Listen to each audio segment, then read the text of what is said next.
click onto, this is back onto the main menu now, so click onto Waypoint Manager. You'll see all the waypoints you've stored, and you can delete them, change the name, find them, etc, etc.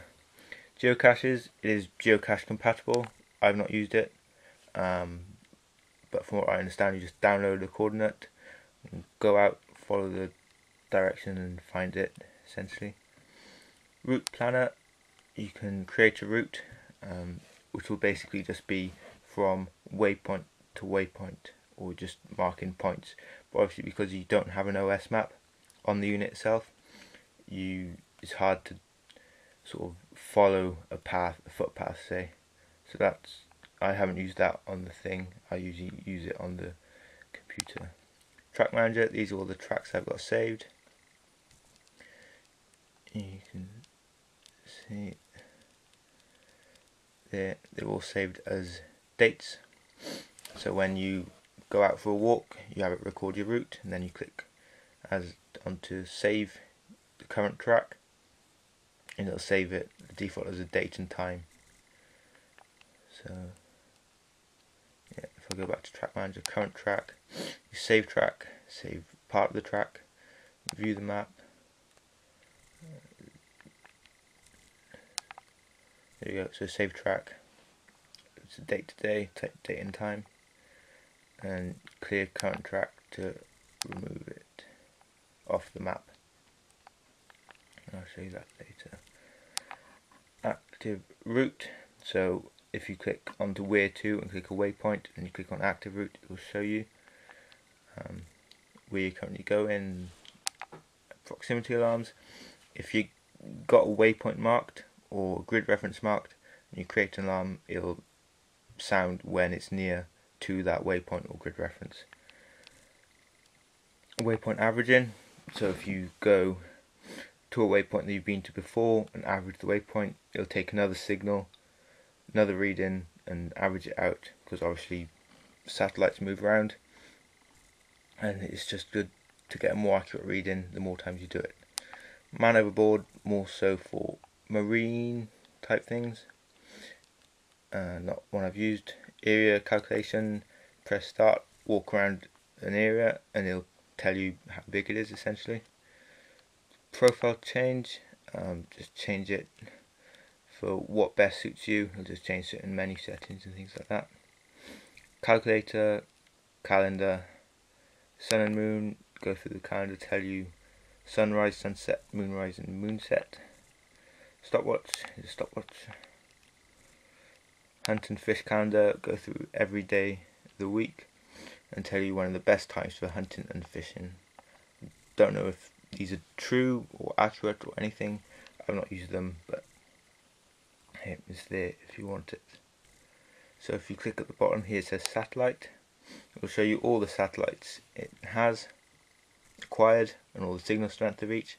But more importantly, you'll see there that is your grid reference. So if you are lost and you want to know where you are, just click on satellite. It'll tell you where you are in grid reference. So GPS plus GLONASS, that's the satellites it's using. You see it says 7 meters. That means it's accurate to within 7 meters. It'll eventually go down to 3 meters, and elevation, I'm not at 12 meters. It's just hasn't found a signal in my house. So if we go, yeah, track manager.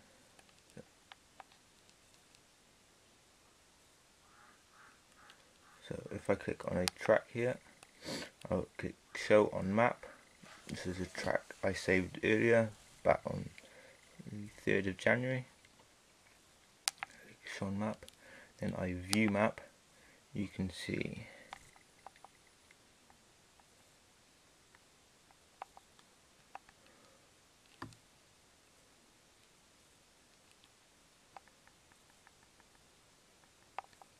no, it's not working. Hide on map, go back, click 21st November,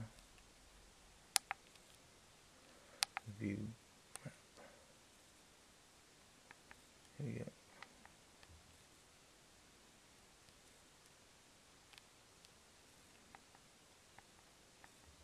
Here we go. So this is a route I saved earlier in the year, back in November. So you can see it's just drawn a line where I travelled around here, up and across. You can see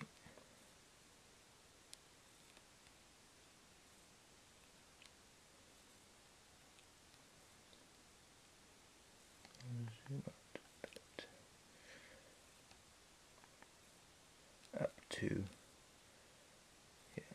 Now you see that's where I went, and I saved the waypoint. And here is actually, this was really useful because we were actually camping out with a few mates, and we had to leave our, and it was sort of getting dark, so we had to leave our bags at that waypoint there and go around here to meet someone to come with us. So when we came back to find the bags, it was completely dark, and we basically just used this because I'd saved the waypoint. It made it really easy for us to find the bags even in the dark. So just follow the line and find it. So yeah, I think that is all. Let's go through. Stop that. So yeah, I've used this mainly. The way I mainly use this is I log onto my computer and I installed some mapping software, which you can get various places. You can get direct from Garmin, and other companies sell them. You just install that on your computer and draw a route, export it onto here, and then it'll just come up as sort of a black line where you are, and you just follow that. That's fine.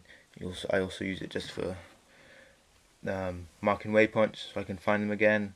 Use it for just a trip computer, just as a curiosity really, just to see how far I've gone, how fast I've gone, things like that. I mean, if I wanted to sort of step up to the next level, I probably wouldn't. I don't think I really need more than this, because with this and a map and compass is all I really need. You know, use it with a map. You can just satellite. It'll tell you where you are. From there, you can work out where you need to go. Or if you've got a route planned, just follow that route. When it gets down to sort of 5 meters scale, it's actually really accurate, so you can really see which turns and which paths you need to do, depending on how accurate you map it out on your computer. And yeah, I think the only two problems I've got with this are the fact that you can't start and stop recording while it's on. When it's on, it's recording. When it's off, it's not. And that you can't sort of lock the buttons to stop them being pressed if you're carrying it in your pocket. But most of the time I have it clipped onto the waist belt of my rucksack, so that's not a problem. I have used it in the rain, and that's not been a problem either. Hadn't stopped, just carried on. Had no problems like that. And yeah, I found it really useful. It's, maybe not for everyone, but if you looking to have a go at GPS, this is definitely a good one to start with. I think it's about £110. It's probably one of the cheapest GPSs out there. The other equivalent might be sort of a Magellan 110, which is the same as in you can't upload maps onto it. And I do like the look of the Magellans. They seem nice units. I haven't seen the 110. I've had a look at the 310. I think on that one you can lock the buttons and do the start-stop recording. So if I was going to upgrade, I might have a look at that one. The next one up from the Etrex 10 is the Etrex 20, which is sort of similar to the Magellan 310. You can upload maps onto those two. They're just one small step up from this, just you can upload maps. But the thing with maps, with this, with all the routes and the waypoints, you can sort of create your own map, really, I think. And yeah, there we go. That is my review of the Garmin Etrex 10. I hope you all enjoyed it. If you've got any questions about it, feel free to ask me, and I shall see you later. Thank you.